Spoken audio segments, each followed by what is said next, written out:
Les années passent mais la douleur est aussi vive pour David Hallyday. Le 5 décembre 2017, le chanteur a perdu son modèle, son idole, celui qui lui a donné l'amour de la musique.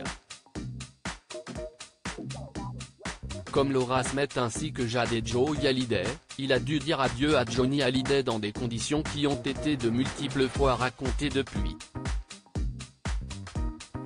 S'il a depuis réussi à avancer sans son papa, et continuer sa carrière musicale, David Hallyday reste très marqué par le deuil, comme il l'a confié dans les colonnes de Télé Loisirs ce mercredi 15 mars. Ça va comme n'importe quel être humain qui a perdu quelqu'un de cher et qu'on aimait. Je ne suis pas différent de vous, a pudiquement commencé David Hallyday auprès de nos confrères. Quand on a aimé ses parents, si est toujours difficile de passer sa vie à reconstruire, a continué le fils de Johnny Hallyday et de Sylvie Vartan. J'avance dans ma vie, j'ai mes enfants, j'ai un petit-fils aujourd'hui, ma famille s'agrandit et ça si est formidable.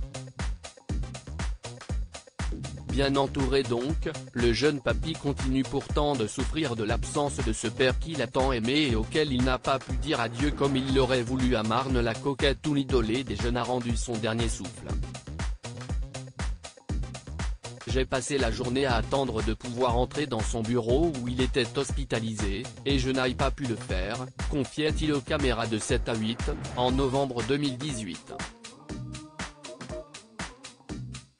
Je pense qu'il avait des consignes, ajoutait-il, sans citer personne en particulier mais avec de la rancœur envers Laetitia Hallyday.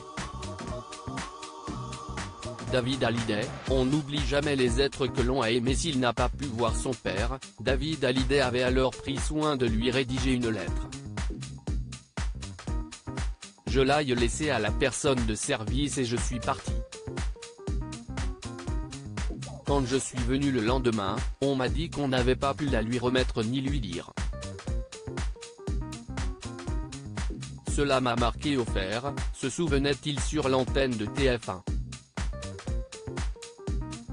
Toujours touché par ses adieux avortés, le chanteur s'est confié sur son deuil. Quand on fait un deuil, je pense qu'on va de l'avant mais on n'oublie pas.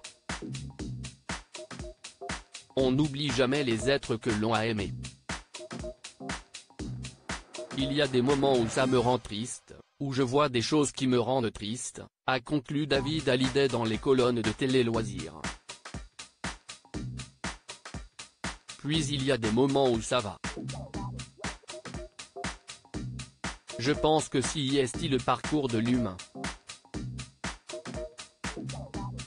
D'ordinaire assez pudique sur sa vie privée, et notamment sur la disparition de Johnny Hallyday, son fils lui avait rendu un bouleversant hommage pour le 5e anniversaire de cette triste date.